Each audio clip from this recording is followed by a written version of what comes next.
ہمارے ہاں عموماً سب کانٹیننٹ کے معاشرے میں نماز مغرب کے بعد گھر میں جھاڑو دینے، ناخن کاٹنے، گھر کی چھت پر جانے کو نہ صرف معیوب سمجھا جاتا ہے بلکہ اسے دین اسلام کی روشنی میں منع بھی بتایا جاتا ہے۔ کیا واقعی اسلام میں ان اوقات میں کام کاج کرنا منع ہے؟ اگر ہاں تو پلیز اس کی حکمت بھی بتا دیں۔ پہلے تو کیٹاگوریکلی سن لیں کہ یہ ساری کی ساری ہندوانہ توہمات ہیں جو ہمارے معاشرے میں آ گئی ہیں۔ ایک چیز ضرور ہے، صحیح بخاری اور مسلم کی متفق علیہ حدیث ہے، نبی صلی اللہ علیہ وآلہ وسلم نے فرمایا کہ جب مغرب کا وقت ہو جائے تو اپنے بچوں کو باہر نہ نکالو۔ اس وقت شیاطین نکلتے ہیں اور وہ بچوں کو اچک لیتے ہیں۔ اور بخاری اور مسلم میں حدیث ہے کہ مغرب کے بعد اپنے گھروں کے دروازے کو بند کر دو، اور بسم اللہ پڑھ کے بند کرو تو شیطان بھی نہیں کھول پائے گا، ورنہ تو یہ جو لوگ کہتے ہیں نا ہم جنات سے اتنا کام لیتے ہیں، تو کوئی بینک سے پیسے چوری کروا کے بتائیں، دنیا کا نظام نہیں چل سکتا۔ اللہ تعالیٰ نے یہ جو ہرڈل ہے وہ سب کے لیے رکھی ہوئی ہے۔ بخاری مسلم میں الفاظ ہیں، اپنے برتنوں کو ڈھانپ دو، خالی برتنوں کو الٹا کر دو اگر ڈھانپ نہیں سکتے، اور اگر بھرے ہوئے برتن ہیں اس کو ڈھانپنے کے لیے کوئی چیز نہ ملے تو بخاری مسلم کے الفاظ ہیں کوئی ایک تنکا ہی اس کے اوپر رکھ دو۔ اور مسلم شریف میں حدیث ہے کہ ایک رات سال میں ایسی آتی ہے جس میں اللہ تعالیٰ کی طرف سے کئی ایک مرض آتے ہیں اور وہ ایسے برتن میں داخل ہو جاتے ہیں جن برتنوں کو کھلا رکھا ہوا ہوتا ہے۔ تو نبی صلی اللہ علیہ وآلہ وسلم نے یہ ساری انسٹرکشنز فرمائی۔ پھر بخاری مسلم میں یہ بھی حدیث ہے کہ نبی علیہ السلام فرمایا رات کو چراغ بجھا کے سو۔ بعض اوقات آپ علیہ السلام نے فرمایا کہ جو وہ چوہا ہے وہ دیے کی بتی کو لے جاتا ہے اور گھر میں آگ لگ جاتی ہے۔ بلکہ بخاری مسلم میں یہ بھی موجود ہے کہ نبی علیہ السلام کے مبارک زمانے میں ایک گھر کو آگ لگی اور سارے گھر والے جل گئے، اور وہ اسی طرح لگی تو آپ علیہ السلام نے منع فرمایا۔ اور اس کو آپ آج کل کے اعتبار سے دیکھ لیں، یہ سوئی گیس کے ہیٹر یا اور بھی آگ والی کوئی بھی چیزیں رات کو بند کر کے سونا چاہیے۔ آئے دن ابھی تک واقعات ہو رہے ہیں کہ لوگ مرتے ہیں۔ لوڈ شیڈنگ ہوتی ہے، جب گیس آتی ہے تو آٹومیٹک ہیٹر تو آپ کو پتہ ہے 15-20 ہزار روپے کا ملتا ہے۔ ہمارے جو عام 2,500-3 ہزار والے ہیں ہیٹر، یہ تو جب گیس آئے گی تو دوبارہ چلنا شروع ہو جائیں گے، اور ظاہر ہے وہ پائلٹ بھی بجھ گیا ہوتا ہے۔ ایک ظلم تو یہ کر رہے ہیں نا، اتنی گیس لے جاتے ہیں کہ پائلٹ بھی نہیں چلتا۔ اگر پائلٹ جلتا رہے نا تو دوبارہ گیس آئے تو ہیٹر چل اٹھے۔ اسی طریقے سے آج کل آپ کو پتہ ہے وہ چونکہ پائلٹ جو کہ بھی گیس نہیں رہتی ہے تو وہ گیزر بھی رات کو بند ہو جاتے ہیں، ورنہ پہلے جو لوڈ شیڈنگ ہوا کرتی تھی نا اس میں پائلٹ بند نہیں ہوتا تھا، اتنی گیس ضرور رکھتے تھے تو رات کو جب صبح فجر کے وقت جب گیس واپس آتی تھی تو دوبارہ گیزر، اب تو روزانہ گیزر بھی آن کرنا پڑتا ہے۔ آٹومیٹک تو تھوڑے لوگ ہی افورڈ کر سکتے ہیں، اتنے مہنگے ہیں۔ تو یہ چیزیں ضرور ہیں۔ باقی یہ توہمات ہیں کہ جی گھر کی منڈیر پہ کوا بیٹھ جائے تو مہمان آ رہا ہے، کالی بلی راستہ کاٹ دے تو یہ کوئی نحوست ہے، شیشہ ٹوٹ جانے کو نحوست سمجھتے ہیں۔ اچھا کہتے ہیں جوتی پہ جوتی چڑھی ہو تو سفر لکھا ہے، تو میں اکثر کہتا ہوں میری جوتی پہ جوتی چڑھا دیں آپ روزانہ کے لیے، میں تو جاتا ہی نہیں ہوں کہیں۔ اس طرح سفر نہیں ہوتا، آٹومیٹکلی بھی کئی بار میری جوتی پہ جوتی چڑھی ہوتی ہے، میں تو مہینوں نہیں نکلتا ہوں، ضرورت ہی نہیں پڑتی۔ تو یہ ہیں ساری چیزیں جو توہمات سے تعلق رکھتی ہیں، اور نبی علیہ السلام نے ان چیزوں کو کنڈیم فرمایا۔ قرآن حکیم میں واضح آیت ہے، سورہ بنی اسرائیل میں 36 نمبر آیت، جو 10 کمانڈمنٹس آئی ہیں نا، 9th کمانڈ ہے وَلَا تَقْفُ مَا لَيْسَ لَكَ بِهِ عِلْمٌ إِنَّ السَّمْعَ وَالْبَصَرَ وَالْفُؤَادَ كُلُّ أُولَٰئِكَ كَانَ عَنْهُ مسئولا۔ اے انسان کسی چیز کی پیروی اس وقت تک مت کر جب تک کہ تیرے پاس اس کے بارے میں ڈیفینیٹ علم نہ آ جائے۔ بے شک کان، آنکھیں اور عقل، دل یا دماغ کوئی بھی چیز، عقل، اس کے بارے میں تم سے پوچھا جائے گا۔ ان 3 چیزوں کو استعمال کر کے تم نے حق بات تک پہنچنے کی کوشش کیوں نہیں کی؟ اور یہ زلزلہ کیوں آتا ہے؟ اور یہ گائے نے ایک سینگ کے اوپر زمین اٹھا رکھی ہے، جب تھک جاتی ہے دوسرے پہ اٹھاتی ہے تو زلزلہ آ جاتا ہے۔ اب یہ توہمات ہیں، وہ کتنی بڑی گائے ہے، کدھر ہے، سب جھوٹ ہے۔ اسلام ان چیزوں کو نہیں مانتا، یا سائنس پروف کر دے مانیں گے۔ ایکوائرڈ نالج بھی ڈیفینیٹ ہے، ریویلڈ نالج بھی ڈیفینیٹ ہے، لیکن ایکوائرڈ نالج وہ جو یعنی سرٹیفائیڈ ہو تجربات سے۔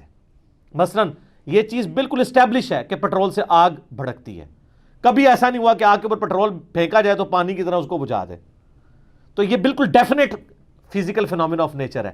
یہ قرآن و سنت کی طرح حجت ہے، اتنا حجت ہے کہ آپ دیکھیں حضرت ابراہیم علیہ السلام نے نمرود کو جس دلیل پہ خاموش کروایا تھا وہ ہے ہی یہی تھی کہ میرا رب وہ ہے جو مشرق سے سورج نکالتا ہے، اگر تو رب ہے تو مغرب سے نکال کے بتا، تو ہکا بکا رہ گیا تھا کافر.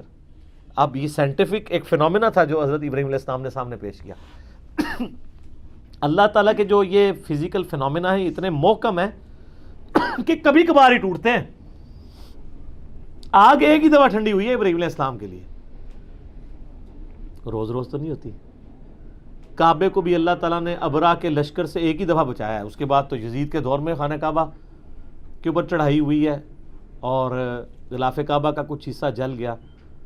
اس کے بعد پھر حجاج بن یوسف کی چڑھائی کے دوران خانہ کعبہ کی دیواریں منہدم ہو گئیں، کچھ نہیں ہوا. واقعہ حرہ میں مدینہ شریف کی حرمت پر مال ہوئی.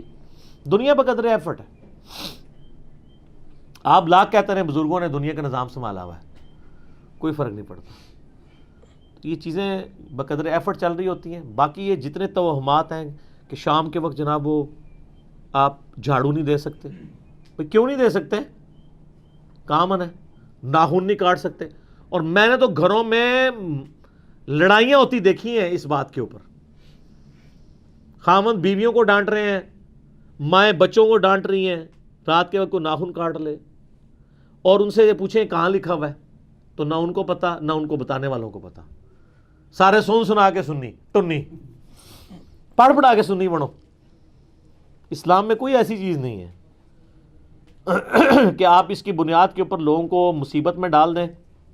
جو چیزیں منع کرنے والی تھی وہ کر دی گئی ہیں. وہ میں نے آپ کو بتا دیا کہ رات کے وقت بچوں کا نہیں نکالنا آپ نے، مغرب کے وقت وہ ساری چیزیں اپنی جگہ موجود ہیں.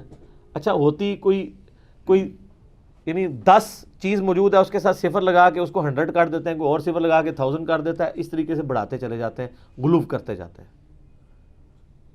حقیقت میں وہ چیز بڑی تھوڑی ہوتی ہے.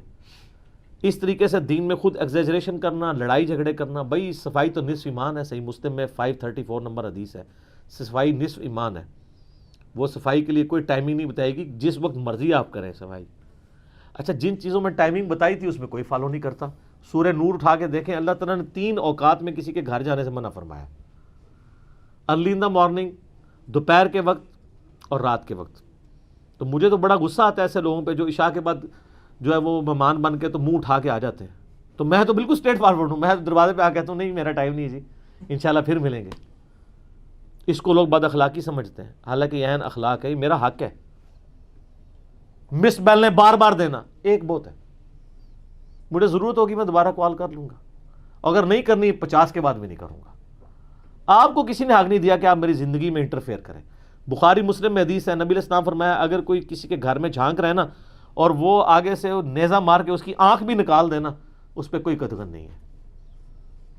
آپ اسے بد اخلاقی سمجھیں گے کہ یار وہ جھانکنے سے کیا ہو گیا تھا، آنکھ نکال دی. بھئی اسلام تو یہی کہتا ہے، سختی ہے.